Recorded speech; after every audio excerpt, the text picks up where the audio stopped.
Welcome to Literary AF Podcast.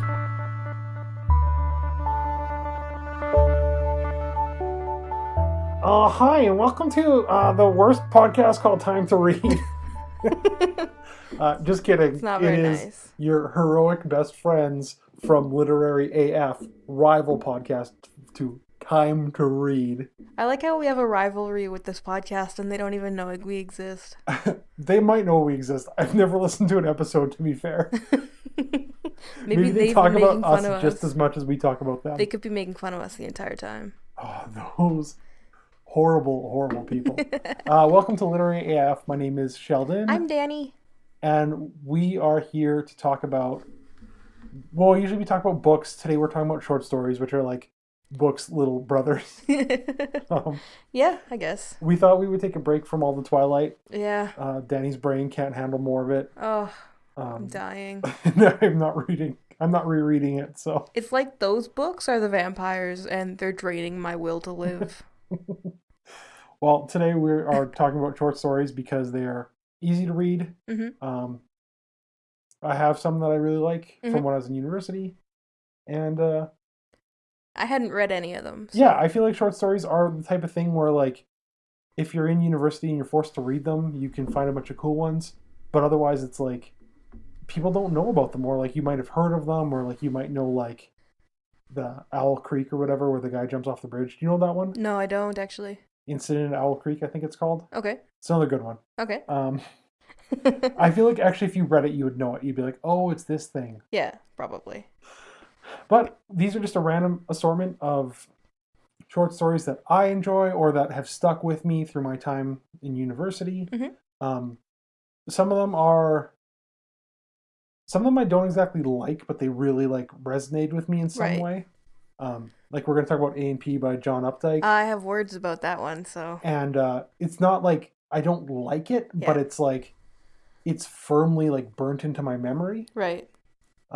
But we're not going to start there. We're going to talk about one that I actually really do like, which is Harrison Bergeron by Kurt Vonnegut. Yes. What are your thoughts on Kurt? Well, let's do a short summary.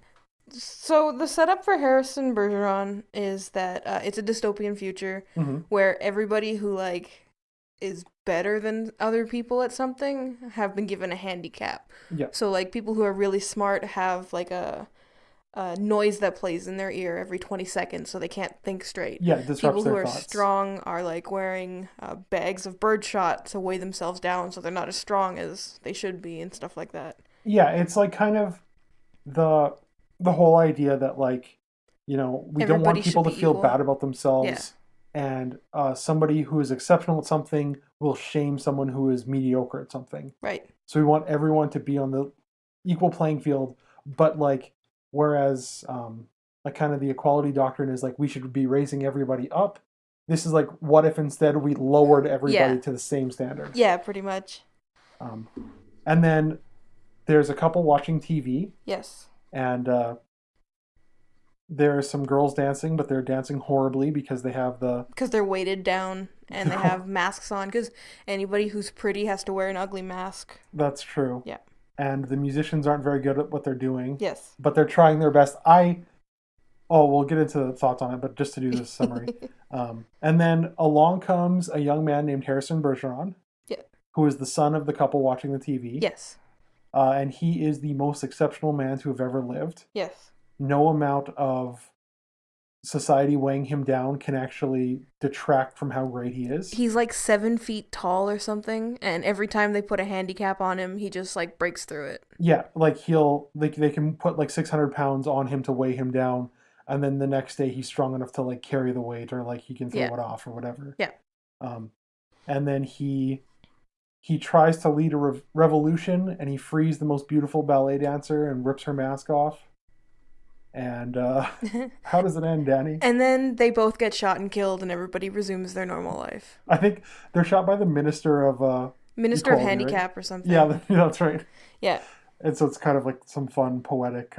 Yeah, like she just shows up with a shotgun because she was there too. Yeah. And then she just shoots them each once, and then everybody goes back to their normal life. And they quickly forgot what they were watching on TV because either the buzzing in their head or they're just not smart enough to remember. Yeah. Okay, so what are your thoughts on this story? I originally was like, oh, this is kind of pretty, I guess, preachy or whatever. I was not feeling it. But, like, the more I read it, the more I'm like, okay, sure, this is kind of funny. I saved some quotes that I kind of thought were pretty good. So, the two main characters are watching the ballerinas on TV. Yeah. And it goes, the television program was suddenly interrupted for a news bulletin. It wasn't clear what the news bulletin was about, since the announcer, like all announcers, had an atrocious speech impediment. For half a second in the state of high excitement, the announcer tried to say, "Ladies and gentlemen." The announcer finally gave up and handed the bulletin to a ballerina to read. And then, like, a paragraph later, it says, "Ladies and gentlemen," said the ballerina, reading the bulletin. She must have been extraordinarily beautiful, because the mask she wore was hideous, and it was easy to see that she was the strongest and most graceful of all the dancers, for her handicap bags were as big as those worn by 200-pound men. Yeah, I don't know, I like it, but I like, well, first off, I love the wife. Yeah. I think she's the funniest character. She is like, she's very mediocre at everything, so she has very few handicaps. Yeah. But she's so, like, delightfully simple, where she's like, oh, I imagine that must be rough. Yeah. Like, that must have been a doozy. Yeah. Yeah. And she can't keep it, like, a train of thought anyway, so for her, she doesn't need the buzzing in her head. She just can't keep up. Yeah. Yeah, she's so sweet. Bless her. I love just the idea, like, obviously it's overplayed, or, like, kind of preachy, or just, like, over the top. Yeah. And it's ridiculous. Like, it would never actually happen. But it's kind of like, I think there is in society some level of, like, celebration of mediocrity. Sure. And, like, we want everyone to feel special to the point where it, like, robs specialness of meaning. Sure. And just the idea of, like, a person like Harrison who comes along who is, like, miles above, like, it's like the idea of, like, if there was a Superman, and then society murdered him because he was too good. Because he was Superman. It's like, yeah, I don't know. I think it's just a fun little story. I don't really, like, the social message doesn't do a lot for me, but I still just, I don't know. I find it funny. Oh, here, we can finish it on this sentence here. Sure. A police photograph of Harrison Bergeron flashed on the screen, upside down, then sideways, then upside down again, and then right side up. Like, everyone is so incompetent. I thought that was really funny. So, that's the last thing I have to say about Harrison Bergeron.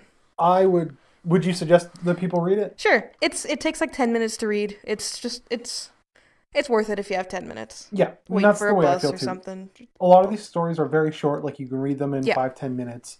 And this is just one of those stories where I read it and then, like, it stuck with me. I think I read it 6 years ago, and I still remember it, like, very well. Right. Next up, did we do Hills Like White Elephants? Yes, we did, yes. Hills Like White Elephants by Ernest Hemingway. Yep. Okay, so let's do a brief summary and then we'll talk about thoughts. Hills Like White Elephants, there are... Okay, I haven't read this in a little while. Danny, you read this recently, so I read this about 2 hours ago. It's about... a man and a woman talking in a bar outside a train station? Yeah, and they are talking around a subject. Like, they never explicitly say what they're talking about. It's kind of cryptic. It is cryptic. They talk, and they're enjoying a life of vacation. Yeah. And a certain condition has fallen the woman which might prevent their enjoyment or prevent their life of vacation. Yes. And they're discussing her options of how to deal with this condition. Yes. And it's kind of just like this, it's sort of a fight, but not really. It's passive aggressive. It's very passive aggressive. Passive aggressive is a great word for it. Yeah. It's talking about abortion. Yes. We danced around it, but not as well as the story did. No. But I think there's not really too much other to say. Like, for the summary. It's basically a conversation. She's not sure if she wants to go through with it, and he's like trying to tell her that she should go through with it without actually saying that, I guess, is what I got from that. And she's like, I don't know, I don't want to regret it. And he's like, well, you want to be happy, don't you? Kind of thing. So I don't know. I was not as big of a fan as this one as I was like of the last one. It the writing style is not what I'm used to. Oh, it's very Hemingway. If you've read Hemingway before, this story is like peak. It's very fast, so Yes. it was hard for me to keep up. As I'm used to longer sentences, but this was very boom, boom, boom, boom, boom, and there wasn't a lot of in between. Oh yeah, let me read the first paragraph, which Sure. is really the only description we get during the story. Yeah. The hills across the valley of the Ebro were long and white. On this side there was no shade and no trees, and the station was between two lines of rail in the sun. Close against the side of the station there was the warm shadow of the building, and a curtain made of strings of bamboo beads hung across the open door into the bar to keep out the flies. The American and the girl, which is our two characters, Yes. the American and the girl with him sat at a table in the shade outside the building. It was very hot, and the express from Barcelona would come in 40 minutes. It stopped at this junction for 2 minutes and went to Madrid. And then from there, it just goes straight into the conversation. There's like, other than that, there's like a few descriptions of like, oh, they're waiting for their drinks. But it's not like a lot of... It's just back and forth conversation, and Yeah. there's not a whole lot other than that. It's also kind of cryptic in a way. I didn't know... So the website that I read this on had like... You click on a sentence, it'll pull up what the sentence actually means kind of thing. Yeah, like annotations. Yeah, and I didn't realize white elephants were unwanted, I guess. Oh, okay. Is the point... Because when I clicked on... When it had white elephants highlighted, it mentioned that white elephants are unwanted. And that's okay. kind of what they're talking about with the baby being a white elephant. Yeah, I don't know if I'm familiar with that. If it wasn't for Idiom the or whatever. annotations, I don't think I would have really understood the story. But... And I think that's actually kind of what I like about the story, is you read it and it's just like... It's just a couple kind of having a passive-aggressive conversation. Yeah. And then there's a few lines in it that like, oh, that's what they're talking about. Yeah. And I'll go with you, I'll stay with you all the time. They just let the air in and then it's all perfectly natural. Yeah. For me, that was like, oh, I know what that means. Yeah. All right. Yeah, so it's like, I think it's a really emotionally rich story of just like, but it's under the surface. Yeah, for so sure. it puts a lot of like onus on the reader to figure it out. Yeah. And I mean, you read most of these stories like a few hours ago. Yeah. I got home from work, I sat down and read these all in one go. I feel like a lot of these short stories are the type where you might not get them the first go, or you might not get them right away, and then like a few days later, if you're still thinking about it, then it'll be like, oh, like I kind of understood this, or like Yeah, for sure. But yeah, now at some point you have to read A Farewell to Arms, which is also by Hemingway. Yeah. Because it's kind of this style, but it's a romance story. Okay. And it's a lot longer. It's a full-length novel. Yeah, for sure. And it's one of my favorites. I think it'll just take me a little bit of getting used to with the pacing, if it's like this short story is. Yeah. But I mean, it wasn't a bad short story. It was just if you put passive aggressiveness into writing, that's basically what this short story was. Yeah, and it's I like the idea of just like clearly talking about a subject without ever mentioning the subject. Sure. And yeah. I feel like the fact that it's abortion says a lot about like the way society has looked at abortion, especially like in history. Yeah. Where like it's been a thing that's been around forever. Just don't talk about it. People don't talk about yeah. it. Okay, let's move on to our next one. Yep. Something that I'm sure we both have stuff to say about. Things to say, for sure. That is A&P by John Updike. Yep. Okay, so I'll do the summary. Yep. Correct me if I'm wrong. Sure. It's about, there's this boy, the narrator is a 19-year-old boy who is working at an A&P grocery store. And I believe it's the 50s or maybe the 60s. Something like that. He is standing behind his counter doing his job, and these three teenage girls walk in. They're wearing beach clothes because they live in a beach town. Yep. And they're wearing their bikinis and their swimsuits and stuff.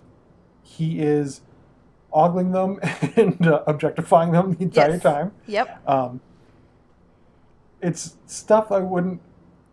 It's definitely not woke, but I feel like it's fairly realistic for a 19-year-old boy's mind, maybe. Sure. But then what happens is his boss, I believe, at the grocery store, confronts the girls and says they can't be there in those clothes. Because their shoulders are bared. They can't be in the store with bare shoulders. And the boy decides at that moment that he's going to kind of stand up for what's right. Yep.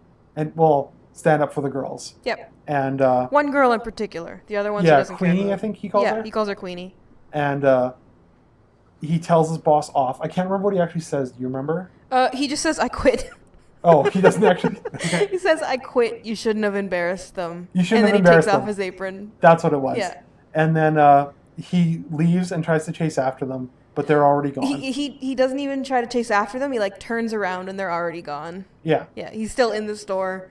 His manager is standing where he used to stand at the checkout, and the girls are gone, so they didn't even notice. Yeah, and it's like the world has moved on so quickly from what he thinks is this really brave moment. Yeah. And he's just kind of left. But, okay, let's get in. You talk about your stuff first, and then I'll try to say what I think is worthwhile about the story. All right. I kind of already went into this with a bias against John Updike, Why? just from what I've heard about him previously. And then, like, the beginning of this book just kind of rubbed me the wrong way right away, where he's like, well, there's this plain fat girl, and there's this plain tall girl, and then there's this one really pretty girl. Yeah. And he just, like, goes on for paragraphs about this really pretty girl. And this line stood out for me that made me roll my eyes. Mm-hmm. It goes, you never know for sure how girls' minds work. Do you really think it's a mind in there, or just a little buzz like a bee in a jar? And that really set the tone for the whole story for me, and I stopped caring at that point. That's like a negative, or? Yes. Sorry, I'm being facetious. Yeah. I am laughing. And yeah, from that point on, I was like, okay, well, I'm kind of done with this now. But and you know, what's your previous knowledge of John Updike? Story. My previous knowledge of John Updike is one of those Twitter threads where it's like women written from a man's point of view, in which he describes how men are superior because they pee standing up. The exact context of the story is it's a girl who has to go to the bathroom, and she sits down to pee, and she's lamenting how she has to sit there for minutes before she can pee because the woman's body is a maze, and she can't be a man who just stands triumphantly above the toilet bowl. And yeah, that's my experience with John Updike. Yeah, I feel like I'm not going to justify that story because I've never read that story, but I feel like his thing has a lot to do with sort of unreliable narrators, or like he tries to capture the like mind of a certain narrator. Sure. And it's like, even if it's like completely wrong what they're saying. Yeah. Like, this kid is kind of an idiot. Sure. Kind of a poop head in A&P. But so he places himself firmly in that perspective for narrating. Sure. The thing I like about A&P, so the misogyny stuff bugs me. I'm not gonna lie. It does bother me. Mm-hmm. But the stuff that I do like is he really captures what it's like to work at a retail job well, where like you're standing there to counter and everyone is like kind of rude to you and you don't want to be there, and you start to like hate every person who's in the store, even if they're like just like a normal nice person. Yeah. And you're kind of like, what are these old like idiots doing here? Like, you know, and he's kind of like ripping on everyone. Yeah. And then I love that moment of decision where it's like, you know, he makes this big decision and it's a huge moment in time for him, for that character. And I just like, whenever I'm writing a story or writing something like that, I'm always thinking about like those big moments, even if it's just like the world moves on so quick. Yeah. But for him, the entire world changes. Yeah. And because he's talking about, like, he's working at a grocery store, and his father got him the job, I believe. And I don't think he has plans for college or anything like that. Yeah. So, like, this job is a big deal for him. Yeah. And, yeah, like, him walking away from it is a big deal, even if it doesn't really feel like a big deal. Mm-hmm. So let's do The Painted Door by Sinclair Ross. Yeah. Sinclair Ross is a Canadian author, and he's done 2 short stories that are like 2 of my favorites. It's about life on the Canadian prairies, and we are just coming out of like the longest, coldest winter ever, or it feels like it. So this story really fits. Do you want to do the summary for this one? Sure. There's the heroine's her name is Anne, I believe, and her husband's name is John. Okay. I think it might be John. I'm not 100% sure. I'm really bad with names. And he wants to go to his father's farm to help him out, even though there's like a big snowstorm coming in. Yeah, so it's this couple who live in a rural area, and they're living on a farm. Yeah. And the husband goes out to his father's farm, which is like a few miles away. It's about 5 miles away or so, yeah. And he says, well, don't worry about me. I'll be back by 7 o'clock tonight. And she's worried, and so he decides to send their neighbor, Steve, to come keep her company, and then when he gets back, they'll eat dinner, they'll play cards, whatever. And then he leaves, and she paints this door to keep herself busy, because she's worrying about him the entire time. Yeah, she does a bunch of stuff around the house, a lot of like tasks that she's been putting off for a while. Yeah. Just anything to keep herself busy, and one of them is painting the bedroom door. Yeah. And so Steve comes over, and there's like a back and forth between her and Steve, and eventually they sleep together. Yeah. And her husband doesn't come home when he's supposed to come home, and she like wakes up in the middle of the night seeing shadows and worried about him and this and that. And then she has like a dream where she sees her husband walk into the bedroom. And then she wakes up in the morning and her husband's still not back. So I guess they find his body later that day. He froze to death outside. Just outside the house. Just outside the house. And when she inspects the body, she finds that he had white paint on his hand from the door that she had painted. From the bedroom door. Yeah. And it's, yeah, so... So he walked in and saw his wife with his neighbor, and then went outside and died. Yeah. So, what did you think about this one? Well, maybe I have a different perspective on this because I'm female, but when Steve first showed up in the book, he came off as like really more malicious than flirty. He's a rake. I don't exactly know what that term means. A rake? But a rakehell is a more archaic term for like a playboy. Yeah, he's rakish. That's, yeah. To be sure. But in my mind, like originally I didn't see what was happening between the two of them. I saw him as more like a malicious figure. He was maybe forcing himself on her until there's like some moments where she's like, oh, Steve is really attractive. I'm like, oh no, it's more of a back and forth. It's not Steve just like being an imposing figure. This is not...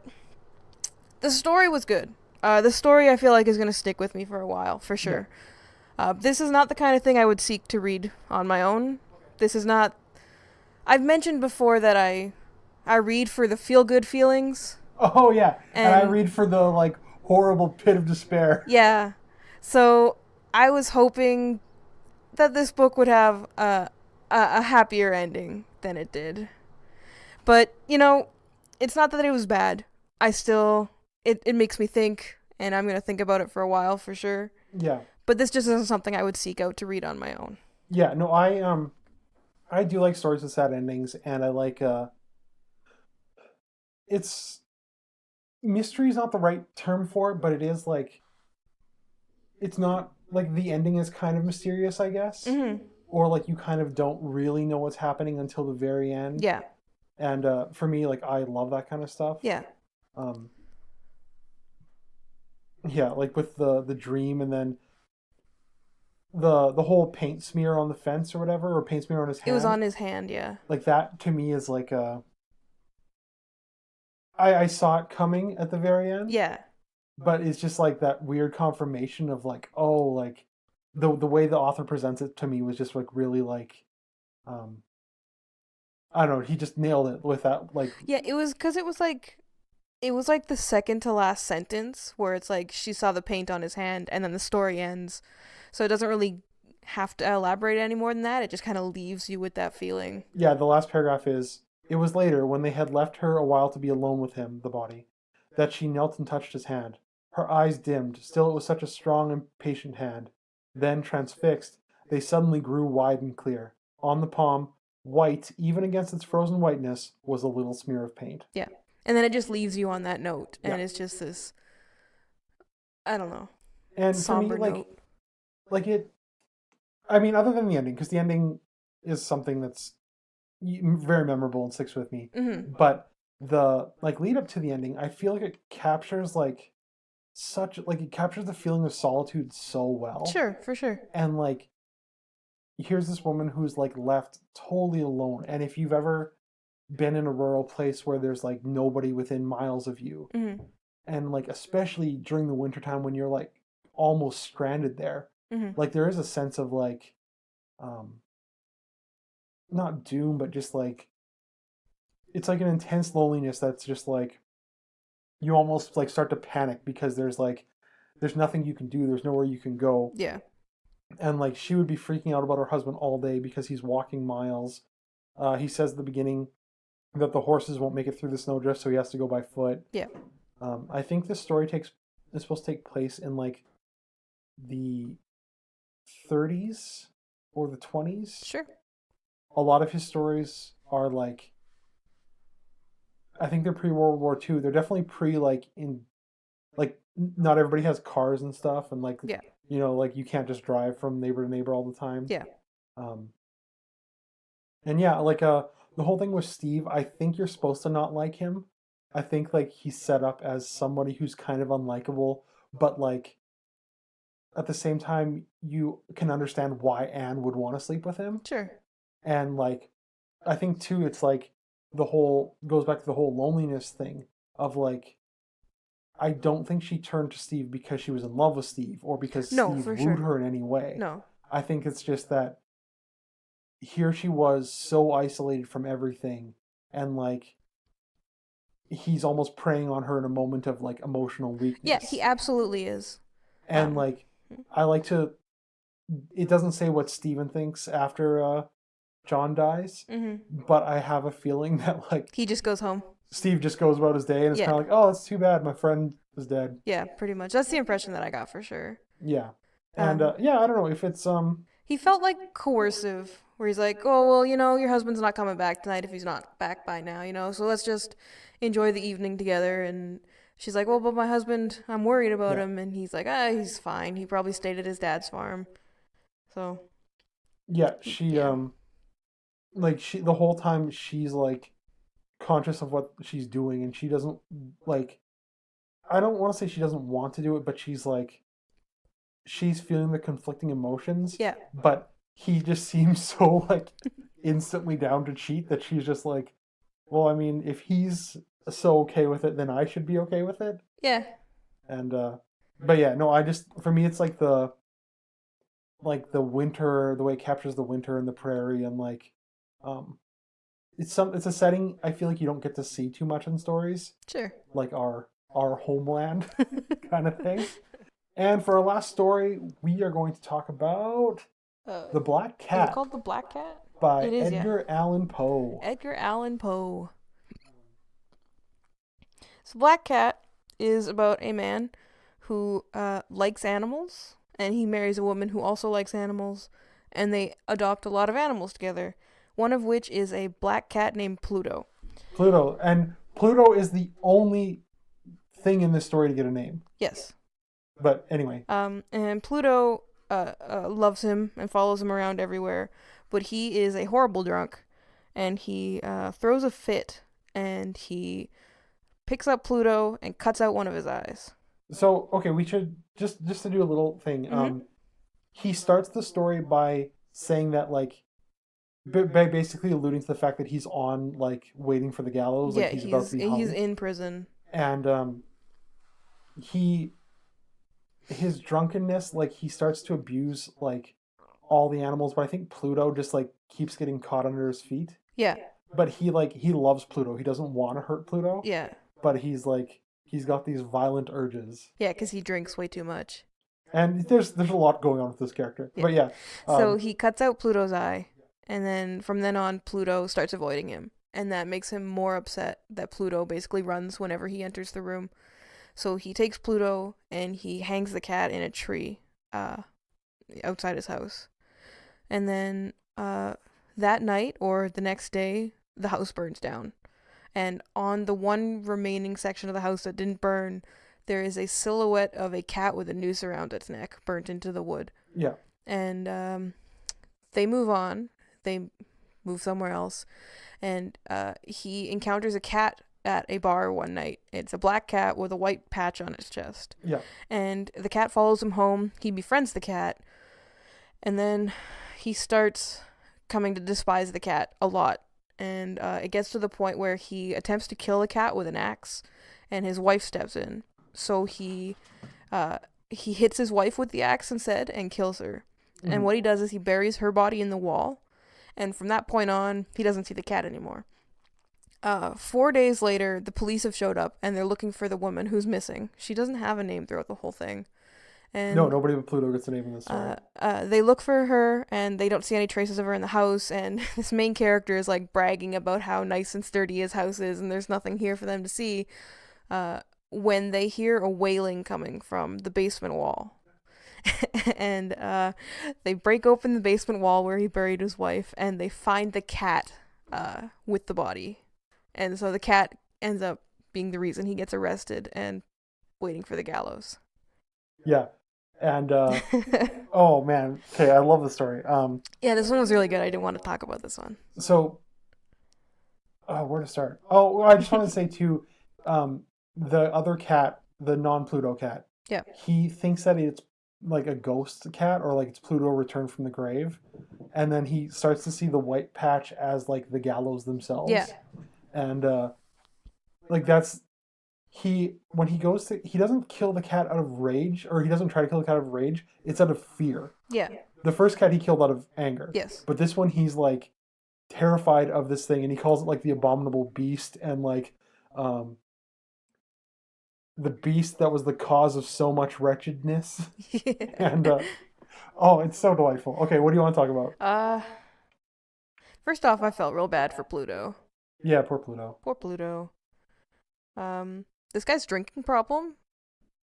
I guess Poe had a drinking problem, mm-hmm. So I guess that was a bit of self-insert there. I think this character is like, he's pretty rich beyond just being a drunk, because he's also like, he's like a very foppish man. Mm-hmm. Like he walks with a cane, which that's what he raps against the wall before the cat starts screaming. He's a very like, it says at the beginning that he didn't have like any human friends. Mm-hmm. It's all been animals, and then the whole reason he bonded with his wife was that she also really loved animals. Yeah. So it's like he's kind of a weirdo to begin with. Yeah. And then like basically this guy's like a real outsider. Yeah. Like he's a foppish man, but not in Britain where that was popular. In like America, because Poe is like an American author, mm-hmm. and like in like, I think he was Boston. I'm not sure, but yeah, he was in like some like American city where it would have been like a foppish British-ish guy would not have been popular, would not have been cool. Like they would have hated him, right?